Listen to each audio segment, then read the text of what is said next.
Cuando la Wehrmacht alemana capituló incondicionalmente el 8 de mayo de 1945, alrededor de 18 millones de personas habían vestido su uniforme. Pero no solo habían sido ciudadanos alemanes, sino también soldados no alemanes de más de 40 países que participaron en diferentes cantidades y por diversas motivaciones. En cuanto al número de efectivos de los distintos contingentes, por supuesto había una gran diferencia. Por ejemplo, desde 1941 existía en la unidad de comando de la sección 2 de la Abwehr del alto mando de la Wehrmacht, la llamada sección operativa del regimiento Brandenburg. En el campamento Regenwurm, llamado así por el arroyo Regenwurm, cerca de Meseritz en Silesia, había una pequeña compañía en la que servían hijos de familias persas distinguidas. Sin embargo, este grupo era desconocido para Alemania, y solo estaban interesados en la victoria de Hitler en la medida en que temían que Irán quedara bajo dominio soviético. Después de que estos jóvenes recibieron una formación de oficiales alemanes, el regimiento Brandenburg, que tenía su sede en la Generalfeldzeugmeister-Kaserne en Brandeburgo en el Havel, tomó medidas. Que no fueran sacrificados inútilmente en algún lugar del frente, sino que fueran licenciados en su país de origen. Y por otro lado, estaba el contingente de alrededor de 1 millón de ciudadanos soviéticos, desde los llamados Hilfswilligen o Hiwi individuales, hasta el llamado Ejército de Liberación Ruso bajo el mando del general soviético Vlasov, con una fuerza de hasta 130.000 hombres. Con esta enorme cantidad de hombres completamente diferentes, que se habían alistado voluntariamente o que, por hambre y miedo a morir en los campos de prisioneros de guerra, se habían puesto el uniforme alemán, la gran mayoría permaneció con sus unidades hasta el final de la guerra. Sin embargo, también hubo una cantidad de motines, por eso produje este video. Motines en la Wehrmacht y las Waffen-SS durante la Segunda Guerra Mundial. La más grave tuvo lugar en 1945 en la isla de Texel, llevada a cabo por el Batallón de Infantería Georgiano 822 que había sido incorporado a la Wehrmacht durante la noche del 5 al 6 de abril de 1945, cuando masacraron literalmente a su personal alemán. Hasta el amanecer, se dice que hasta 400 alemanes fueron asesinados mientras dormían. El video sobre esto lleva el título 1945, el sangriento motín del Batallón de Infantería Georgiano 822. En Texel. Entre los extranjeros de todos los países que vestían uniforme alemán, por supuesto, también había personas de todas las religiones, como por ejemplo en 1942 primero en Frankenberg, Sajonia, y luego en el campo de entrenamiento militar de Königsbrück, cerca de Dresde. Una legión formada por prisioneros de guerra británicos indios, con una fuerza de entre 3.500 y 5.000 hombres llamada Legión India Libre, es decir, el Regimiento de Infantería Indio 950, bajo el mando del mayor Erich Krabbe, quien a partir de 1943 fue teniente coronel Krabbe. La Legión India Libre o Azad Hind fue iniciada por Subhash Chandra Bose, quien falleció en un accidente de avión el 18 de agosto de 1945. Sobre Azad Hind existe este video. Azad Hind, la Legión India en la Wehrmacht alemana, el ejército olvidado. A diferencia del ejército británico, que separaba las religiones en sus unidades indias, en la Legión India Libre servían lado a lado musulmanes, hindúes, sikhs, Khats, Rajputs, Marathas y Garhwalis, siendo 1/3 hindúes y aproximadamente 2/3 musulmanes. En total, alrededor de 70.000 maometanos, moslems o musulmanes, como se les llama hoy en día, lucharon del lado alemán en la Segunda Guerra Mundial. Sin embargo, en contraste, está la cifra de 2.5 millones de musulmanes, principalmente de Pakistán, el norte de África e India, que fueron movilizados por Gran Bretaña y Francia durante la guerra. De ellos, solo 2 millones eran indios en el ejército británico. La ya mencionada Unidad Especial Brandeburgo también estuvo involucrada desde finales de julio de 1941 con su 11ª. La compañía, como unidad de formación de la Unidad Especial Sirio-Árabe 288 bajo el mando del coronel Otto Menton, desaparecido desde el 18 de abril de 1945. El lugar de estacionamiento era el Cabo Sunión en Grecia, conocido por la ruina del antiguo templo de mármol del dios del mar Poseidón. El 19 de agosto de 1941, el primer batallón contaba con 30 oficiales y funcionarios, 54 suboficiales y soldados alemanes y 28 suboficiales y soldados árabes, entre ellos también legionarios franceses de la Legión extranjera que habían caído prisioneros. La Unidad Especial 288, junto con otras unidades, estaba destinada, entre otras cosas, a operar bajo la dirección general del general. El general de aviación Helmut Felmy tenía la misión de conquistar campos petroleros en Siria e Irak, provocar movimientos revolucionarios y apoyar la creación de un gran imperio árabe. Hitler había planeado para 1942 tomar el Cáucaso con un fuerte grupo de ejércitos y con un segundo grupo entrar a Siria desde Grecia. Allí, desplegar la bandera de la rebelión en el mundo árabe y unirse con el ejército del Cáucaso en la frontera entre Irán y Turquía. Con esto, también se pretendía presionar a Turquía y obligarla a entrar en la guerra del lado de las potencias del Eje. Pero Turquía se mantuvo neutral hasta la declaración simbólica de guerra a Alemania y Japón el día 23 de febrero de 1945, y tampoco participó militarmente contra estos dos países. Además de la Unidad Especial 288 que fue enviada a África a principios de enero de 1942, en octubre de 1942 fue renombrada como el Regimiento Panzergrenadier África y en febrero de 1943 capturó el paso de Kasserine. En Grecia también se encontraba la sección de instrucción árabe alemana, Unidad Especial 207, cuyo personal árabe también había sido entrenado previamente en el campamento Regenwurm, cerca de Meseritz, y en el cuartel general Feldzeugmeister, en Brandeburgo, en el Havel.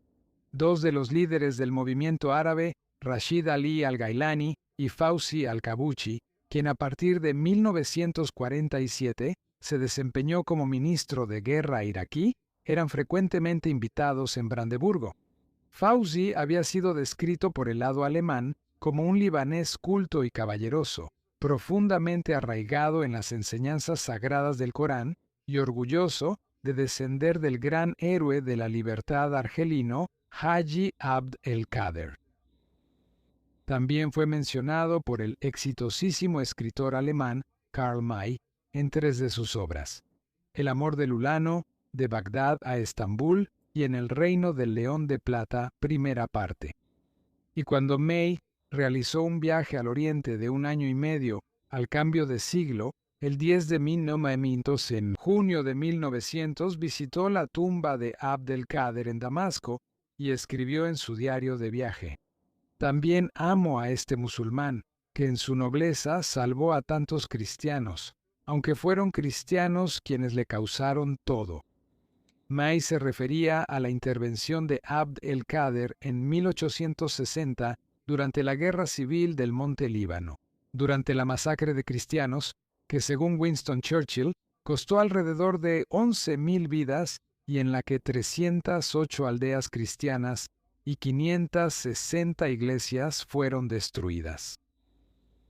Otro más, que estaba detrás de la Legión Arabia Libre, como se llamaba el término general para las unidades árabes en la Wehrmacht, fue el gran muftí de Jerusalén, Mohammed Amin el-Husseini, quien vivía exiliado en Berlín desde 1941, muy cortés, siempre sonriente y en el fondo, sin comprometerse realmente, recorría Europa para mover los hilos del panarabismo. Con su apoyo, en 1944 se formó la Formación Armada Turco-Oriental de las SS, como el primer regimiento musulmán oriental de las SS, con la intención de convertirlo en la división musulmana de las SS Nueva Turquistán, y luego en un cuerpo, lo cual nunca sucedió.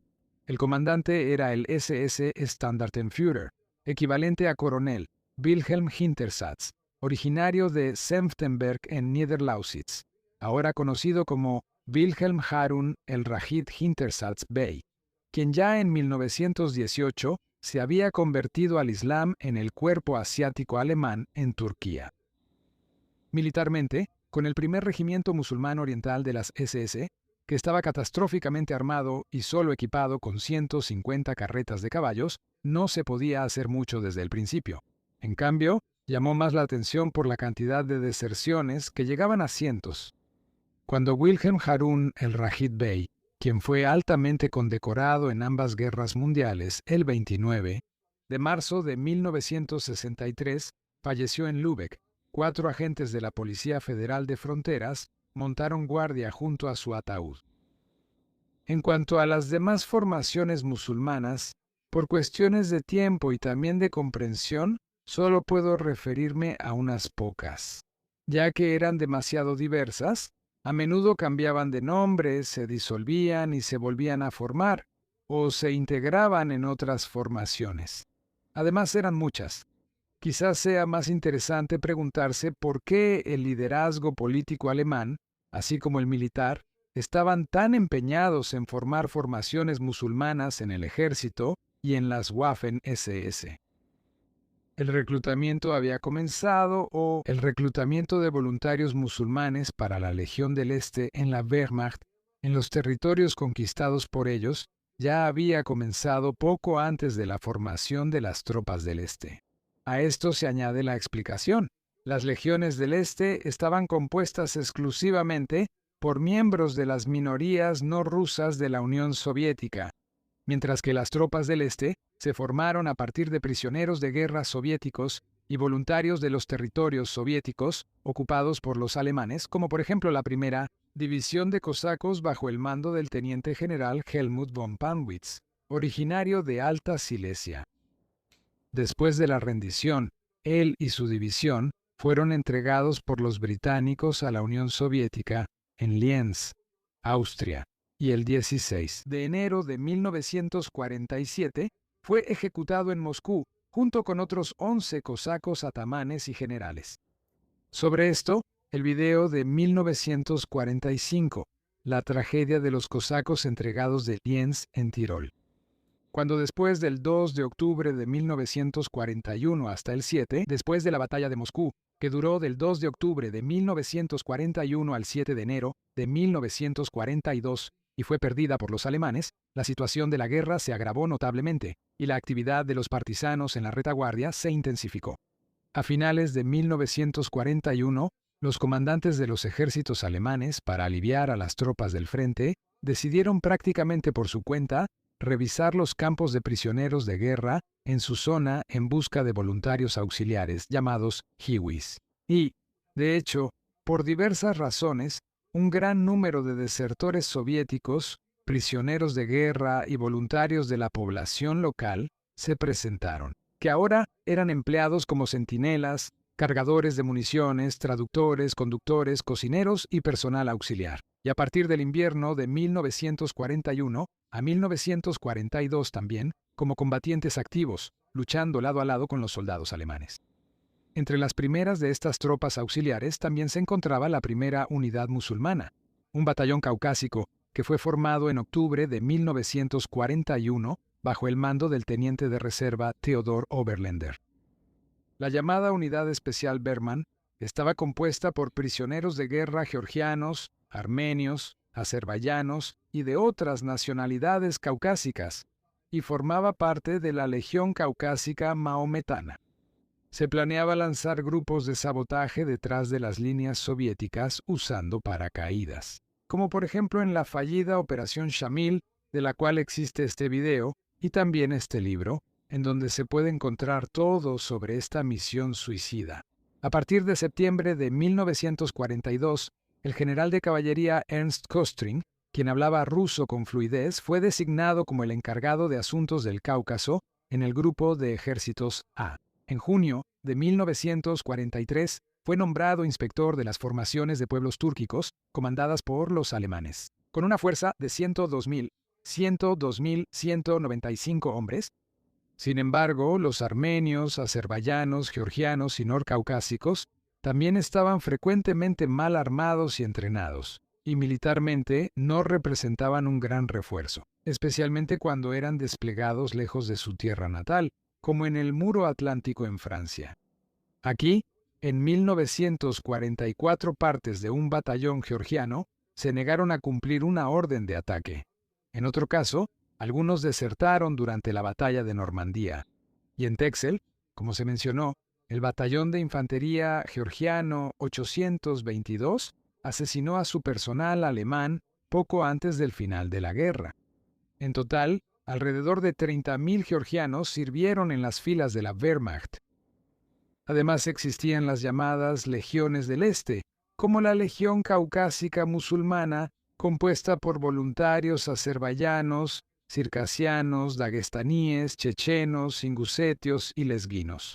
Así existía el Grupo Armado Turquestán, del cual en 1943 surgió la 162, División de Infantería Turcomana, bajo el mando a partir del 25 de septiembre de 1948, bajo el mando del general mayor Oskar von Niedermayer, quien falleció en cautiverio soviético, con 16 batallones y una fuerza total de aproximadamente 16.000 hombres. El número total de soldados que sirvieron en la Legión de Turquestán se estima entre 110.000 y 180.000.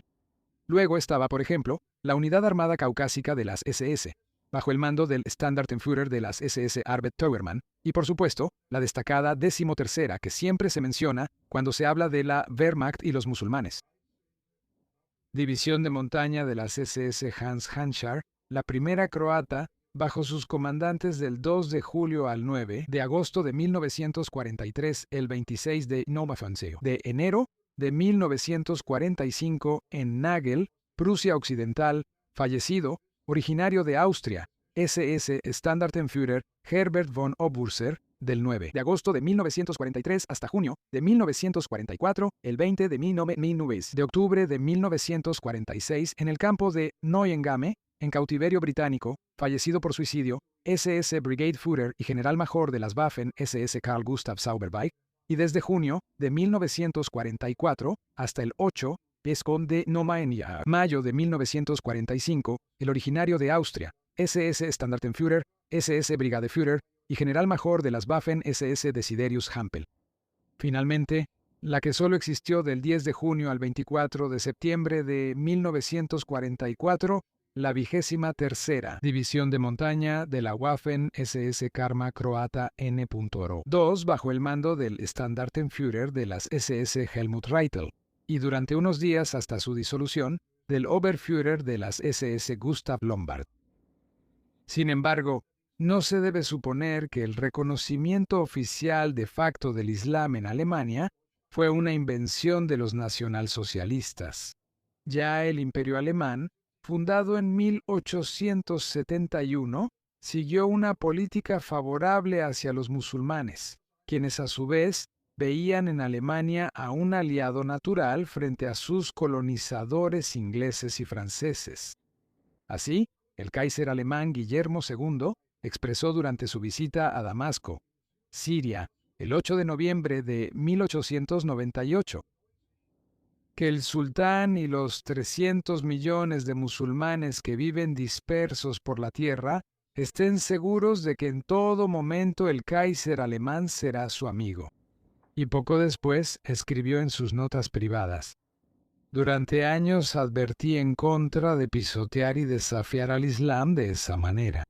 Y en toda Europa me ridiculizaron y se burlaron de mí llamándome amigo de los turcos. Todos ellos eran los aludidos, políticos ingleses y rusos, en su necedad insensata, terquedad y arrogancia inaudita, a pesar de todas mis advertencias, despreciaron, maltrataron, insultaron y pisotearon el Islam durante años. Entonces, quiera o no, el sultán tendrá que desplegar la bandera verde del profeta. Entonces, Alá resonará en todos los rincones de Asia y África, y con los cristianos será su fin. De todos modos, un importante representante del Islam, el Imperio Otomano, la actual Turquía, fue hasta el final un aliado confiable en la Primera Guerra Mundial. Porque mientras el aliado italiano, tras las promesas de británicos y franceses, ya en mayo de 1915, se había retirado de la alianza y había declarado la guerra tanto a Austria-Hungría como en agosto de 1916 a Alemania. Por cierto, al igual que en la Segunda Guerra Mundial en octubre de 1943, el aliado otomano fue un fiel compañero de armas de las fuerzas alemanas y austrohúngaras aliadas. Cuerpo de Asia Alemán, del que trata este video, de 1916 a 1918. Cuerpo de Asia Alemán, Yildirim, soldados alemanes y turcos contra Inglaterra y Francia. Sin embargo, por haber permanecido al lado de Alemania, el Imperio Otomano el 10 de agosto de 1920 en el Tratado Impuesto de Sèvres, un suburbio de París, tuvo que pagar un precio muy alto. Porque mientras que el Tratado de Versalles, dirigido contra Alemania, fue suavizado en su dureza originalmente pretendida por Francia, principalmente por la influencia británica, el Tratado de Sèvres, especialmente por la influencia de Gran Bretaña, puso en duda en general la existencia de un Estado turco independiente. A quien quiera estudiar este tema con más detalle, le recomiendo que investigue sobre Arthur Balfour, quien fue ministro de Asuntos Exteriores británico en 1917 y que el 2 de noviembre de 1917, en la declaración que lleva su nombre, hizo una especie de promesa de una, cito, hogar nacional para el pueblo judío en Palestina. Con esta promesa, Gran Bretaña, en la guerra contra las potencias centrales, como se llamaba en términos militares a la alianza del Imperio Alemán y Austria-Hungría, con el Imperio Otomano y el Reino de Bulgaria, según se muestra en naranja, aseguró el apoyo de organizaciones sionistas en todo el mundo. Al mismo tiempo, también le hicieron falsas promesas a los árabes, como se puede ver claramente en la superproducción Lawrence de Arabia. Sin embargo, la Declaración Balfour también fue emitida por parte británica porque en junio de 1917 llegaron a Londres noticias sobre negociaciones alemanas con representantes del sionismo y del Imperio Otomano. Con la declaración, Gran Bretaña esperaba tanto poder interrumpir estas negociaciones como, al mismo tiempo, ganarse a los mayores grupos de población judía en Estados Unidos y Rusia. Sin embargo, Londres pensaba principalmente en que, tras la derrota del Imperio Otomano, ahora podría poner Palestina bajo su propio dominio, lo que para ellos creaba una conexión perfecta a las zonas de influencia británicas en Medio Oriente y a la colonia británica más importante, la India británica, y, por supuesto, también con la mejor protección del canal de Suez controlado por Gran Bretaña que eso suponía. También este comportamiento deshonesto de los británicos y franceses en el trato con los árabes durante y después de la Primera Guerra Mundial estuvo presente, una razón por la que Alemania logró reclutar musulmanes para servir en la Wehrmacht. Mientras que Hitler era escéptico respecto al reclutamiento de rusos eslavos orientales, ucranianos y bielorrusos, en una reunión el 12 de diciembre de 1942 en el cuartel general del Führer, la guarida del lobo, declaró: «Yo solo considero confiables a los musulmanes, a todos los demás los considero poco confiables». Y el jefe del Estado Mayor del Ejército, el coronel general Franz Halder, enfatizó que el reclutamiento de musulmanes no solo servía para reforzar la capacidad de combate de las unidades alemanas, y, por supuesto, para lograr un efecto propagandístico sobre las tropas enemigas y la población civil, sino que también respondía a la actitud política y religiosa de los pueblos túrquicos, así como a sus buenas cualidades militares. Esta opinión también la compartía el ya mencionado comandante de la 162ª, formada en mayo de 1943 por Sentei, la división de infantería turcomana, el general de división Ritter von Niedermayer, según cuya experiencia era necesario vigilar más cuidadosamente a los armenios y georgianos cristianos que, por ejemplo, a los verdaderos turcos musulmanes. Y el jefe del alto mando de la Wehrmacht, el mariscal de campo Wilhelm Keitel, reafirmó en el verano de 1943 durante una conversación sobre el reclutamiento de voluntarios de la Unión Soviética, la valoración positiva de Hitler sobre los voluntarios de origen túrquico, en los que, cito, veía a los enemigos más encarnizados del bolchevismo. Al final, los musulmanes constituían el grupo religioso más grande entre los soldados no rusos de la Wehrmacht provenientes de la Unión Soviética. Cuando en mayo de 1945 la Wehrmacht tuvo que capitular incondicionalmente, todos los soldados de los llamados pueblos del Este, que cayeron prisioneros, fueron entregados por los estadounidenses y británicos a la Unión Soviética. Aquí, el general Zhukov es entregado al Ejército Rojo en Judenburg, tras lo cual fueron ejecutados de inmediato o condenados a trabajos forzados durante muchos años en los gulags.